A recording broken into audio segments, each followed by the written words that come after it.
Hey guys, welcome to Onward Academy. आज हम लोग एक नए वीडियो के साथ आए हैं जो कि है वैदिक एज पे बेस्ड। इस वीडियो में हम लोग वैदिक एज के बारे में बात करेंगे कि जो कि लाई करता है 1500 से 600 बीसी के बीच में।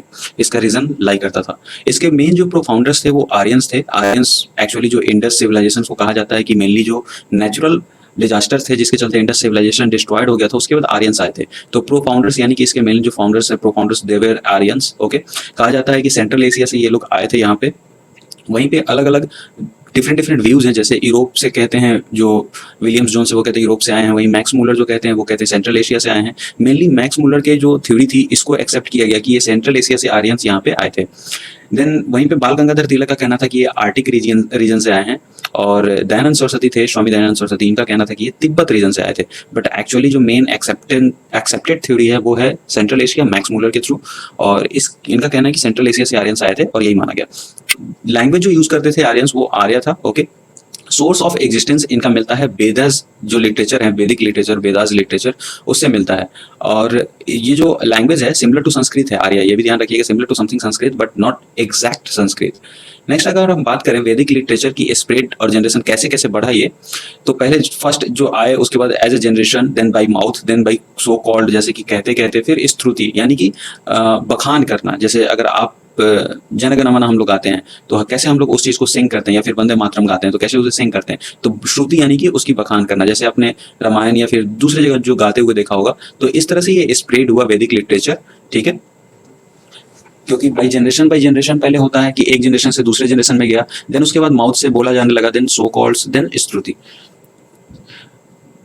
उसके बाद अगर वैदिक लिटरेचर की हम बात करें तो इसमें क्या क्या चीजें हैं, तो 4 क्लासेस इसमें कंसिस्ट करते हैं: वेदास, ब्राह्मणास, आर्यनकस और उपनिषद्स। ओके, वहीं पे कलेक्शंस जो वैदिक लिटरेचर है वो कलेक्शन किस चीज का है, तो ये हाइमन्स, प्रेयर्स, चार्म्स, देन लिटरेरीज और सैक्रिफिशियल फॉर्मूलाज। ठीक है, इन सब चीजों का एज ए पूरा कलेक्शन है। देन अगर हम बात करें ये डिस्ट्रीब्यूशन कैसे है, अगर जो मेन वेदास हैं जैसे ऋग वेद है, साम वेद है, यजुर वेद है, अथर्व है, तो ये किस में डिस्ट्रीब्यूट हुए हैं? इन चारों वेदास में तो वैदिक लिटरेचर वैसे डिस्ट्रीब्यूट हुआ है। अब ये जैसे ऋग वेद है ये किस चीज का कलेक्शन है, तो ये है हाइमन्स का कलेक्शन। वहीं पे साम वेदास में सॉन्ग्स हैं। वहीं पे यजुर वेदा में सैक्रिफिशियल जो सैक्रिफाइसेस फॉर्मूले हैं वो हैं। वहीं पे अथर्व वेद में स्पेल्स और चार्म्स यानी मैजिकल थिंग्स जो हैं वो अथर्व वेद से जुड़े हुए हैं। अब बात करें ऋग वेदा के बारे में, तो ये इसमें क्या क्या है, तो कंपाइल्ड हुआ है ये 1500 से 1000 बीसी के बीच में। देन लिटरल मीनिंग है इसका ऋग का टू प्रेज ऑफ गॉड, यानी कि भगवान की बड़ाई करना या फिर उनकी स्तुति करना या उनकी आप कह सकते हो बखान करना। डिवाइडेड इन 10 वॉल्यूम कॉल्ड मंडलास, और मंडल कहते हैं जो 10 वॉल्यूम में ऋग्वेदा डिवाइडेड उसको मंडल कहते हैं। मंडल 3 में गायत्री मंत्र है, याद रखिएगा, बहुत इंपॉर्टेंट है कि इस मंडल में गायत्री मंत्र है। वहीं पे मंडल 10 कंटेन अ हाइमेन कॉल्ड पुरुष सुक्ता। ओके, पुरुष सुक्ता।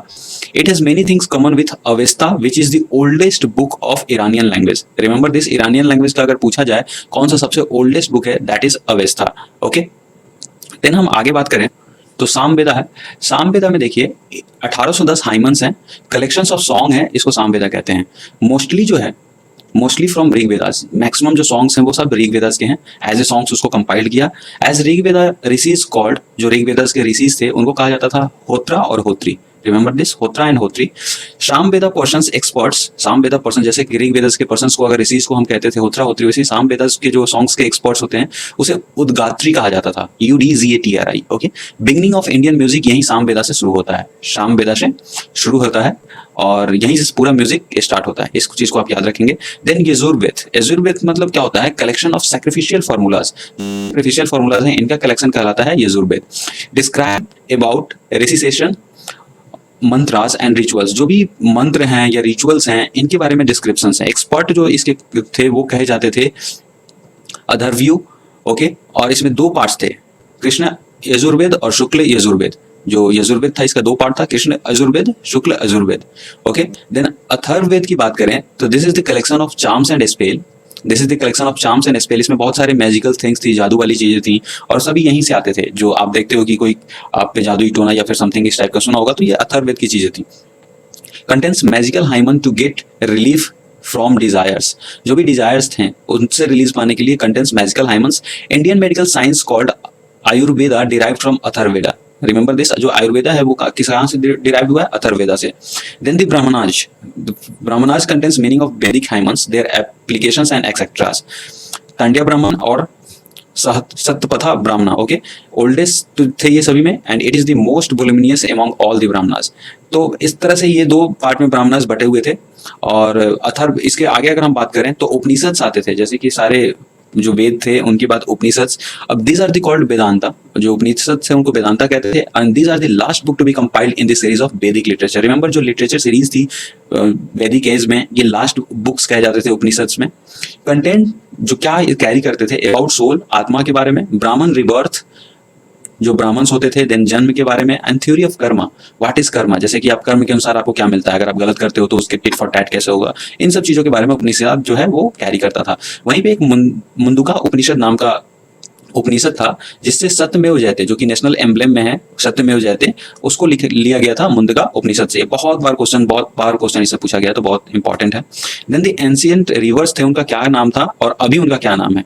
अगर हम बात करें सिंधु का, तो उस समय इसे इंडस कहा जाता था। वहीं पे बितास्ता का बात करें तो वो झेलम कहा जाता था। वहीं पे अश्किनी की बात करें तो वो चेनाब अभी कहा जाता है, अभी एज ए करेंट में, सॉरी, उस समय जो अश्किनी कहा जाता था एज ए ऋग वैदिक नेम, तो अभी चेनाब कहा जाता है। वहीं पर्शनी रिवर को अब रावी कहा जाता है, विपाशा रिवर को ब्यास कहा जाता है, शतुद्री रिवर को सतलज कहा जाता है। वहीं पे दृष्टद्रवती रिवर को घग्गर रिवर भी कहा जाता है। और वहीं पे कुर्मू रिवर है, इसको कहा जाता है कुर्रम अभी कहा जाता है। और गोमाल रिवर को अब गोमती कहा जाता है। ठीक है,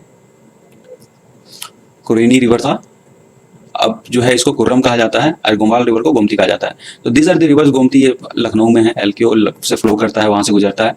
तो ये सारे रिवर्स थे, उनका करंट का नाम ये है। तो ये सारी चीजें आप एक बार देख सकते हो। जनरली उतना ये पूछता नहीं है, कुछ चीजें पूछ देती है, जैसे सिंधु के बारे में, अश्किनी के बारे में, पुरुषनी के बारे में, ये सारे, और बित्सता है इसके बारे में पूछ देता है, मतलब कुछ रिवर्स हैं उसके बारे में पूछ देता है, बाकी ये उतना पूछता नहीं है। देन हम बात करें अर्ली वैदिक आर्यंस जो थे उनके बारे में, उनकी ज्योग्राफी क्या थी। तो एज पर Rigveda, Aryan settle in the Indian subcontinent is called Sapta Sindhava. जो इंडियन सब कंटिनेंट में सेटल्ड हो गए थे उनको कहते थे सप्त सिंधवा, और रीजन जहां पे ये सेटल्ड हुए थे, that region is called seven rivers. Age पर द ऋग्वेदा, बैटल ऑफ 10, जो बैटल ऑफ 10 किंग हुआ था, इसको याद रखिएगा, battle of 10 kings against Sudas was fought on the bank of river Parushni. Okay, Ravi जो रिवर है उसके बैंक पे, उसके किनारे आप कह सकते हो ये बैटल ऑफ 10 किंग्स फाउट किया गया था, लड़ा गया था। इस चीज को आप याद रख सकते हो, ये पूछा जाता है। गंगा यमुना उस समय इंपॉर्टेंट रिवर नहीं थे, not a important river of that time. वैदिक जब एज था उस समय ये इंपॉर्टेंट रिवर नहीं था। एंड द पॉलिटी की बात करें, what are the politics conditions उस समय क्या क्या थे, तो पॉलिटिक्स उस समय ट्राइबल पॉलिटिक्स कही जाती थी। ट्राइब कि जो लोग होते थे उनको जाना कहते थे, यानी जितनी भी टाइप्स हो गए, अगर मान लीजिए पब्लिक है तो पब्लिक को हम लोग जाना कहते थे। क्लियर है। वहीं पे जो हेड होता था, जो किंग होता था, किंग हो गया, उसको हम लोग एज ए रांझना कहते थे, राजना। ओके, हे राजन आपने सुना होगा, तो राजना कहते थे जो चीफ होता था, हेड होता था। And there assemblies is called sabha samiti. अब सभा में क्या क्या होता था और समिति में क्या क्या होता है, ये किसको कंसिस्ट करते थे, तो सभा कंसिस्ट करता था Elder member of the tribes, जो भी ट्राइब होता था उसके एल्डर मेंबर्स को कैरी करता था। वहीं पे समिति जो है mainly deals with the policy decision and political businesses. तो रिमेंबर दिस, समिति क्या करता था एंड सभा क्या करता था, असेंबली कैसे ग्रुप होती थी, कैसे लोगों को वहां पे इकट्ठा किया जाता था। क्लियर है। अब बात करें, किंग इज असिस्टेड बाय पुरोहित। जैसे कि हर एक जो राज्य होता था या फिर जो भी एक किंगडम होता था, वहां का किंग जो है वो पुरोहित, कुल पुरोहित जिसे कहा जाता था, जैसे गुरु भी आप कह सकते हो, उसके द्वारा असिस्ट किया जाता था। अब इसमें विश्वामित्र वशिष्ठ उस समय के मेन पुरोहित थे, वशिष्ठ और विश्वामित्र। इकोनॉमी की अगर हम बात करें तो based on the pasture land, मतलब जैसे कि जहाँ पे कैटल्स जो होते हैं वो चढ़ते हैं अपने फूड के लिए, जैसे घास, तो उसी के लिए पैस्चर लैंड पे मेनली। और कैटल रियरिंग, मतलब कि जो जानवर थे उनका ख्याल रखना मेन ऑक्यूपेशन था आर्यंस का। एग्रीकल्चर वाज ऑल्सो प्रैक्टिस, मतलब खेती बाड़ी भी होती थी। उस समय के इंपॉर्टेंट क्रॉप जो था वो था बार्ली, और कॉल्ड एज यावा। बार्ली उस समय जो था यावा, YAVA के नाम से जाना जाता था। मोस्ट इंपॉर्टेंट एनिमल उस समय काऊ था, रिमेंबर दिस। एक्चुअली जब ट्रेड भी होती थी तो बहुत बार क्या होता था, अगर मैरिज हुआ तो उस समय काऊ का आदान प्रदान, मतलब एक्सचेंज में एज ए डॉवरी भी कह सकते हो, दिया जा सकता था और दिया जाता था। राजना को एज ए गोपा भी कहा जाता था, जैसे आपने सुना होगा गोपा, गोपाला, तो राजना को गोपा भी कहा जाता था। No currency there in Rigveda age, कोई भी करेंसी उस समय एग्जिस्ट नहीं करती थी। Horses were used on a large scale, घोड़े उस समय बहुत ज्यादा यूज होने लगे, जो कि एब्सेंट कब थे, हड़प्पन सिविलाइजेशन में घोड़ों के बारे में नहीं पता था। काउ इंपॉर्टेंट वेल्थ, सबसे ज्यादा वेल्थ, यानी कि जिसके पास ज्यादा गाय है वो सबसे ज्यादा अमीर है। और उस समय अघन्य इसे कहा जाता था, जो मारने योग्य नहीं हो, जिसको मारा नहीं जाना चाहिए, नॉट टू बी किल्ड, नहीं तो वो क्राइम था उस समय, आप कह सकते हो। Important wealth is called cow, इसे रिमेंबर, और called aghanya, not to be killed. जब रिलीजन की बात करते हैं तो उस समय मेन जो गॉड था वो थे Indra. Indra was the main God, most important God. इनके बारे में लगभग 250 हाइमन, 250 हाइमन्स जो है वो लिखे गए हैं इनके बारे में। इनको कहा जाता था God of destroyer of enemies, मतलब जो दुश्मन है उनको डिस्ट्रॉय करने का भगवान, और रेन गॉड भी कहा जाता था। देन इनके बाद सेकंड मोस्ट इंपॉर्टेंट आते थे अग्नि। अग्नि, इनके बारे में 200 हाइमन्स लिखे गए हैं, and he is the second most important god, act as the intermediary between god and people, यानी कि भगवान और इनके बीच में बात करने वाले, आप दलाल कह सकते हो इनको। और अग्नि को मतलब या फिर संदेश वाहक आप कह सकते हो, दलाल थोड़ा सा ऑकवर्ड वर्ड हो जाता है, तो आप संदेश वाहक कह सकते हो इनको, अग्नि को। देन फायर गॉड भी इनको कहा, आग का देवता। वरुण यानी हवा, जो एयर के भगवान है, इनको third important as a Hinduism में इसे माना जाता है। तो गॉड ऑफ इनको वाटर भी कहा जाता था, और क्लाउड और ओशियन, ठीक है, वरुण को उस समय कहा जाता था एज ए। अब वरुण को जो है कौन कहा जाता है, जैसे कि वेग और एयर भी गॉड कहा जाता है, और उस समय कौन कौन सा क्लाउड, ओशियन एक्सेट्रा के गॉड इनको कहा जाता था, और he was the third most important, remember this. Then society की बात करें, उस समय विष्णु महेश शंकर इन लोगों का कॉन्सेप्ट नहीं था, भगवान की कॉन्सेप्ट नहीं थी, ये चीजें लोग पूजा नहीं करते थे उस समय एज ए रिग्रेस फेज में। देन सोसाइटी की अगर बात करें, एल्डेस्ट मेल ऑफ द कुटुंबा was the head of the family. अगर मान लेते हैं एक फैमिली है और आपके फादर हैं, मदर हैं, और आप 2 बच्चे हो या फिर 4 बच्चे हो, वैसे बच्चे 2 ही अच्छे, तो अगर 2 बच्चे हो या 4 बच्चे हो तो 2 हो, उनमें से आपका हेड कौन हो गया, आपके पिताजी। अगर मान लेते हैं इनके में भी हेड है माता, इनके पिता, तो इन लोगों का हेड कौन हो गया, आपके दादाजी। तो एल्डेस्ट मेल ऑफ द कुटुंबा जो भी होगा, that was the head of the family, divided in 4 varna, 4 वर्ण में उस समय बांटे गए थे, ब्राह्मण, क्षत्रिय, वैश्य और शूद्र। रिमेंबर दिस, ब्राह्मण, वैश्य, क्षत्रिय, ब्राह्मण, क्षत्रिय, वैश्य और शूद्र, ठीक है। मेंशन इन पुरुषक्ता मंडल जो 10 है उसमें ये इंटर किया गया है, या उसमें मेंशनड है ऑफ ऋग्वेदा। पुरुषुक्ता जो मंडल है, 10वां मंडल, उसमें ये लिखा गया है पुरुषुक्ता में कि ऑफ ऋग्वेद में कि जो भी डिवाइडेड थे वर्ण, वो 4 भाग में बांटे गए थे, ब्राह्मण, क्षत्रिय, वैश्य और शूद्र। और आपको पता होना चाहिए कि जो गायत्री मंत्र था, address to Savitri, praise of sun, जो सूर्य भगवान थे, इनको इनकी व्याख्यान या फिर इनको प्रेज करने के लिए गायत्री मंत्र यूज किया जाता था। देन अब बात करें लेटर वैदिक, अर्ली के बाद लेटर वैदिक एज की, तो ज्योग्राफी, पंजाब जो था, पंजाब से वेस्टर्न यूपी और कुछ बिहार के जो डेंस फॉरेस्ट थे, यहाँ पे ये लोग रहते थे मेनली। पॉलिटी इनकी मोनार्कियल सिस्टम थी, जैसे किंग जो है वो पूरे एकदम राज्य पे राज करेगा, और जो भी एन एरिया जनपद होता था उस पर ये राज करेगा, और वहाँ का राजा होगा, और बाकी जो लोग होंगे इनकी प्रजा होगी।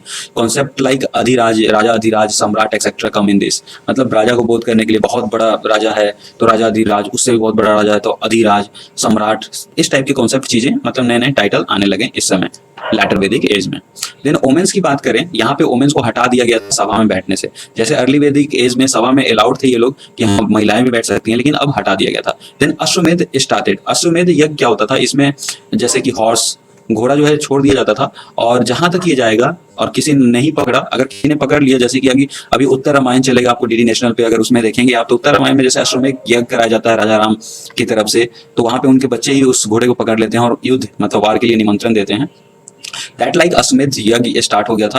किंग्स स्टार्टेड आस्किंग टैक्स, कि अगर हम आप मेरे राज्य में रह रहे हो तो आपको टैक्स देना पड़ेगा, जिसके चलते आपको हम बचाएंगे। विच वर कलेक्टेड और डिपोजिटेड बाय एन ऑफिसर, जो ऑफिसर इसको इकट्ठा करता था और डिपोजिट करता था, उसको कहते थे संग्रहति। ओके, संग्रहालय में काम करता था, उस टाइप से इसको कहा जाता था। संग्रहित्री, एज ए संग्रहित्री कहा जाता था, मतलब जो संग्रहित करता है चीजों को, संग्रहित्री उसे कहा जाता था। क्लियर है, ऑफिसर जो हो गया।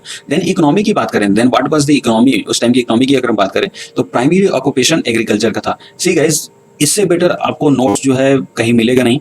मैं कोशिश करूंगा कि फ्री ऑफ कॉस्ट इसको आपको एज ए अवेलेबल करा दूं, एज ए PDF आपको मिल जाए, बिकॉज ये नोट्स खुद से मैंने बनाया था अपने पढ़ने के लिए, और सोचा इससे आपको पढ़ाऊं, बिकॉज जो भी पॉइंट्स हैं एकदम क्रिस्प शॉर्ट करके बनाया, जितना शॉर्ट किया जा सकता था उसको बनाया गया है, और सिंपल वे में, बिकॉज जो भी एक्स्ट्रा वर्ड्स होते हैं अगर वो हट जाते हैं तो चीजें कम दिखती हैं, और जब चीजें कम दिखती हैं तो हमारा माइंड एक्सेप्ट करता है कि चीजें कम है, और उस समय याद जल्दी से होता है। दैट्स वाई आप इससे बहुत अच्छी तैयारी कर सकते हो, और खास करके जनरल जितने भी एग्जाम्स हैं जिसमें आती हैं चीजें, जैसे जितने भी जनरल एग्जाम्स हैं, नॉर्मल एग्जाम्स हैं जो कि यूपीएससी से थोड़ा नीचे हैं, यूपीएससी में भी बहुत हेल्पफुल होगा, बट उससे जो नीचे हैं वहाँ पे more than sufficient I will say. जैसे अगर पुलिस की SI की एग्जाम है या फिर SSC की एग्जाम है तो उसमें ये काफी है। इकोनॉमी की बात करें अगर हम लेटर वैदिक एज में, तो प्राइमरी ऑक्यूपेशन एग्रीकल्चर था। राइस और वीट जो है अब मेन क्रॉप बन गए थे, और इसको जो वीट था, जो गेहूं था, उसको गोधमुआ कहा जाता था, गोधुमा, ओके, गोधुमा। और वहीं पे ब्रीही कहा जाता था राइस को। और प्लाव, शीरा मतलब सीता जब और फॉरो, जो मेन हेड होता था उसमें दो चीज होते थे, एक तो फॉरो होता था जो नीचे वाला होता था, क्लियर, और ऊपर वाले को प्लाव भी कहते थे। अब फॉरो को हम सीता भी कहते थे, रिमेंबर दिस। और सीरा जो हेड होता था उसको प्लाव कहते थे। जो पकड़ने के लिए अगर हल देखोगे तो यहाँ पे नुकीला चीज होता था, तो उसको फॉरो और सीता कहते थे। Cow dung was used as manure, खाद के लिए अब जो गाय का गोबर होता था उसे यूज कर किया जाने लगा। न्यू मेटल जो डिस्कवर्ड हुआ था, आयरन अब डिस्कवर्ड हो गया था, also known as shyam ayas. और जो कॉपर था उसको कहा जाता था लोहित अयास। Guild of craftsmen came into existence, मतलब बहुत सारे क्राफ्ट्समैन जो आर्ट्स, जो चीजें बनाने वाले हैं, उनको एज ए एग्जिस्टेंस उनका पता चलने लगा कि हाँ ये चीजें इसमें एक्सपर्ट हैं, किसी की क्राफ्ट है। और हेड जो होता था गिल्ड का, उसको श्रेष्ठा कहा जाता था। जैसे कि अब बहुत सारी जो बिल्डिंगें बनती थी तो उसमें क्राफ्ट्समैनशिप लगता था, तो उनके जो हेड था उसको श्रेष्ठी कहा जाता था, ओके, श्रेष्ठ थी, ओके, क्लियर है। उस समय के नेम्स थोड़े से, जो नेम्स की अगर हम बात करें तो प्रोनाउंसिएशन अजीब तरीके से चीजें आती थी, बिकॉज पुराने लोग थे, पुराने टाइम के नेम्स थे, तो इन सब चीजों को थोड़ा सा आपको गौर से देखना पड़ेगा। वहीं सोसाइटी की बात करें तो बर्न ऑन द बेस्ड, अब जो सोसाइटी थी लैटर वैदिक एज में, जैसे कि अब बर्थ के बेसिस पे, पहले क्या था कि काम के बेसिस में था, ठीक है। तो बर्ना जो था on the based, varna on birth based, तो ऑक्यूपेशन बेस्ड 4 बर्नस थे, ठीक है। जैसे ब्राह्मण हो गया, राजनश्य हो गया, वैश्य हो गया, शूद्रास हो गया, क्लियर है। तो इनकी जो वर्ण थी बर्थ बेस पे, तो ब्राह्मण जो थे वो क्या काम करते थे, तो टीचिंग के और प्रेस्ट यानी पुरोहित बनते थे। वहीं पे राजंस जो थे, क्षत्रिय थे, वो क्या करते थे, तो रूल करते थे, एडमिनिस्ट्रेशन करते थे। वहीं पे जो वैश्य थे, जो अभी के मिडिल क्लासेस मेनली कहा जाता है, एज ए इन रीजन आप बात करें, क्लियरली एक बात करें तो जैसे कि उस समय उनको कहा जाता था फार्मर्स, मर्चेंट्स, बैंकर्स। तो कास्टेज बेसिस पे जो शूद्र जो आते थे, जो अभी ST SC में एज ए आते हैं लोग, तो उनको उस समय सबसे नीचे रखा जाता था, एज ए वो आर्टिशियंस के काम करते थे, लेबर्स के काम करते थे, यानी जितने भी नीचे के काम होते थे इनसे कराया जाता था। वैसे मिडिल में आते थे, इनकी भी लाइफ स्टाइल उतनी अच्छी नहीं होती थी। देन राजन सबसे ऊपर होते थे और ब्राह्मण इनसे ऊपर होते थे, एज ए ये इनके पुरोहित काम करते थे, क्लियर है। देन हम बात करें आगे, तो मैरिज टाइप्स 2 टाइप्स के होते थे, एक होता था धर्म, एक होता था अधर्म। अब धर्म में भी 4 तरफ का होता था, ब्रह्मा, एक ब्रह्म टाइप का, देन दैव्य, देन अर्श, देन प्रजापत्य। इसमें क्या होता था, ब्रह्म में अरेंज्ड मैरिज है, कोई डोरी नहीं ली जाएगी, ठीक है, मतलब कोई दहेज नहीं, तो ब्रह्म टाइप का। देन दैव्य की बात करें तो father gave his daughter to a sacrificial priest as a fee, okay. जैसे कि अगर मान लीजिए कोई बहुत बड़ा प्रीस्ट है या फिर कोई गुरु आए हैं, उसको दे दिए कि एज ए फी, हाँ मेरी बेटी ले जाओ, आप किससे शादी आपकी हो गई, अब मेरी बेटी आपकी है, ठीक है, तो एज ए फी उनको दे दिया। देन अर्श की बात करें तो यहाँ पे बुल और काउ जो पेड किए जाते थे एज ए ब्राइड और ए गर्ल, ठीक है, मतलब अगर लड़की की शादी हुई तो वहां पे साथ में बुल, मतलब जो बैल है या फिर गाय, ये दोनों भी दी जाती थी। अब प्रजापत्य में father gave the girl without dowry, without demanding bride price, clear है, ये सारी चीजें होती थी। देन अधर्म में जो अलग अलग कैटेगरीज की मैरिजेस थी, उसमें होता था a sort of love marriage, that is गंधर्व। अधर्म में ये सब माना जाता था जो कि लव मैरिज था। देन असुर में मैरिज बाई परचेजिंग ब्राइड, अगर किसी को खरीद कर रहे हैं, that is called Asura. Then Rakshasa में फोर्सफुल मैरिज, किसी को आपने किडनैप कर लिया देन मैरिज किया, that is Rakshasa. Then Pishacha, जो पिशाच टाइप के, rape of the girl in sleep और not in sense, when the girl is not in sense, then अगर आप रेप करते हैं दैट इज पिशाच। और समथिंग लाइक सबसे डिस्कस्टिंग चीज जो अभी भी है, माना भी जाता है। देन गोत्र सिस्टम इंट्रोड्यूस यहाँ पे हो चुका था, क्लियर है। 4 आश्रमस कैम इन लेटर वैदिक एज, दैट इज जो आप कह सकते हो एक तरह से life stages, 4 stages of life इसे कहा गया, जैसे ब्रह्मचारी, गृहस्थ, बनप्रस्थ, सन्यासी। ब्रह्मचारी यानी कि जो स्टूडेंट्स होते थे, they should be brahmachari, there is no any connection with any girl और anything that in form of women, मतलब लेडीज के तौर पे कोई सा भी उनका कनेक्शन नहीं होना चाहिए स्टूडेंट लाइफ में, जो कि अभी बहुत कॉमन है, होता है। गृहस्थ यानी कि उसके बाद हाउस होल्डर, आप फैमिली संभालोगे अपनी। देन उसके बाद बनप्रस्थ हो जाओगे, सन्यासी बन जाओगे लास्ट में जाकर, और सिर्फ भगवान की भक्ति में लीन हो जाओगे, लीन होगे, पहाड़ों में घूमोगे। देन अगर हम बात करें रिलीजन की, what are the religions, then last 2 gods were Indra and Agni, ये जो थे इंपॉर्टेंट अपना खो चुके थे। अब प्रजापति, रुद्र और Vishnu, they are the main gods. Trimurti concept यहाँ पे आ गया था। Prajapati that means creator, Rudra is for god of animals, and preservers and protector, preserver protector Vishnu भगवान को उस समय माना जाने लगा लेटर वैदिक एज में। व्हेन वी टॉक अबाउट उपनिषद, उपनिषद जो है नॉलेज ऑफ सेल्फ और आत्मन के बारे में बताने लगा। Should be acquired and the relation of Atman with Brahma should be properly understood. ये उपनिषद अब चीजें समझाने लगा, ठीक है, अपने जो सेल्फ है या फिर जो ब्रह्म बनाए हैं उसके साथ रिलेशन आत्मन का क्या है, ये सारी चीजें अब प्रॉपर्ली अंडरस्टूड होनी चाहिए।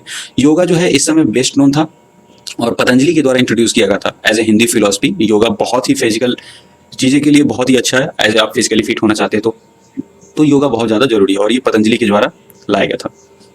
बाबा राम की पतंजलि का ब्रांड नहीं है ये, ही इज अ पर्सन, इनके द्वारा योगा जो है इंट्रोड्यूस किया था। देन संख्या की बात करें, देन सिक्स सिस्टम फिलोसफी, शंख जो कपिल थे उस समय, शंख जो थे और शक्य जो थे वो कपिल थे, इन्होंने क्या दिया था, सिक्स सिस्टम फिलोसफी, और इसमें 25 बेसिक प्रिंसिपल्स थे, उसके बारे में ये टीच करता था, इनकी सिक्स सिस्टम फिलोसफी।